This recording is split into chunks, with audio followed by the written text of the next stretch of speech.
ঝাড়গ্রামে বন্ধ করে দেওয়া হলো পৌষ পার্বণ। কেন্দ্রের তরফে আয়োজিত দুদিন এই উৎসব পৌষ পার্বণে অনুমতি দিল না পুলিশ প্রশাসন। ঝাড়গ্রামের হিন্দু মিশন মাঠে সেখানে পৌষ পার্বণ। আদিবাসী সমাজের অনুষ্ঠান বন্ধ করলো মমতার সরকার।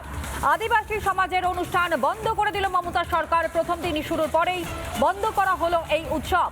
পুলিশের চমকানিতে বন্ধ করা হয় এই অনুষ্ঠান। মেলায় অনুষ্ঠান এবং মাইক বাজানোতেও আপত্তি। পৌষ পার্বণ বন্ধে রীতিমতন ক্ষোভে ফুঁসছেন সেখানকার বাসিন্দারা।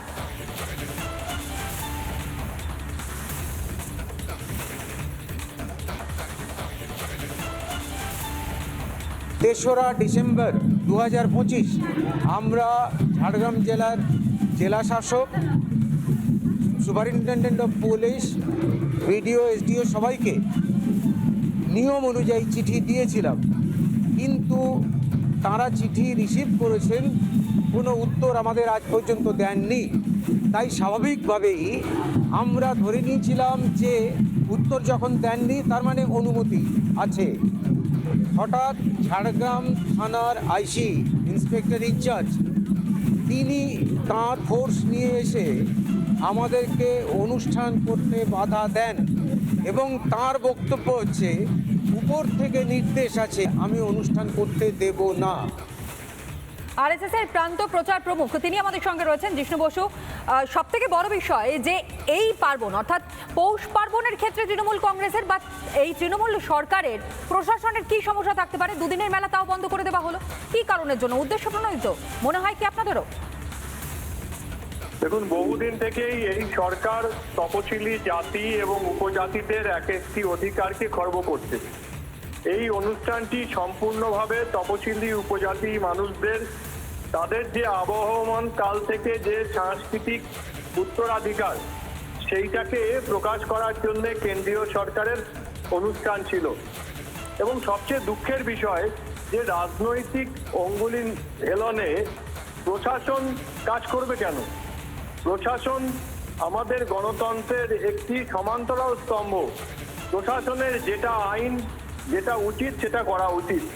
এই যে তপশিলি জাতি এবং উপজাতিদের বঞ্চনার ধারাবাহিকতা, যদি আপনি দেখেন যে যাদেরকে টার্গেট করা হচ্ছে তাদের বেশিরভাগই তপশিলি জাতি বা উপজাতিভুক্ত।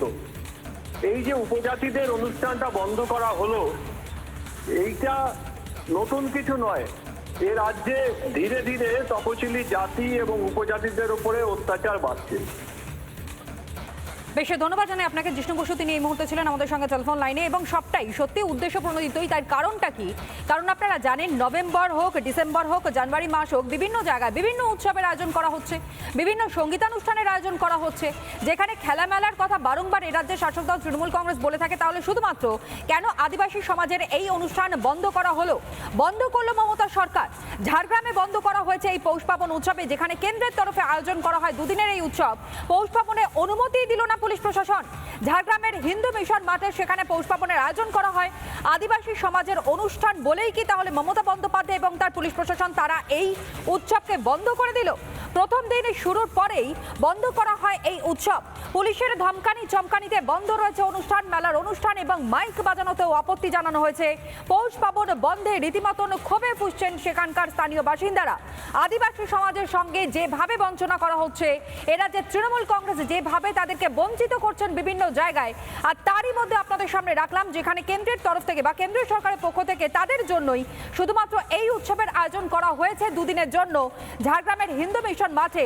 সেই অনুষ্ঠান পর্যন্ত বন্ধ করে দেওয়ার পরিকল্পনা এবং সেই পরিকল্পনা যাতে সঠিকভাবে কার্যকর করা সম্ভব হয় তার জন্য রীতিমতন রাজ্যের পুলিশ প্রশাসনকে হাতিয়ার করলো এ রাজ্যের শাসক দল, এ রাজ্যে যারা সরকারে রয়েছে সেই তৃণমূল কংগ্রেস। আদিবাসী সমাজের অনুষ্ঠান বন্ধ করে দিল মমতা সরকার। প্রথম দিন শুরুর পরেই বন্ধ করা হলো এই উৎসব। পুলিশের ধমকানি এবং চমকানিতেই বন্ধ করা হয় এই অনুষ্ঠান।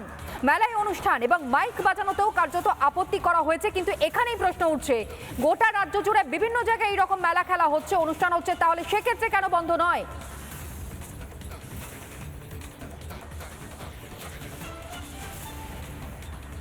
কোনো রাজনীতি নেই, কোনোভাবে রাজনৈতিক দূষণে দূষিত নয়, যা কিনা পশ্চিমবঙ্গের বহু জায়গায় দূষিত।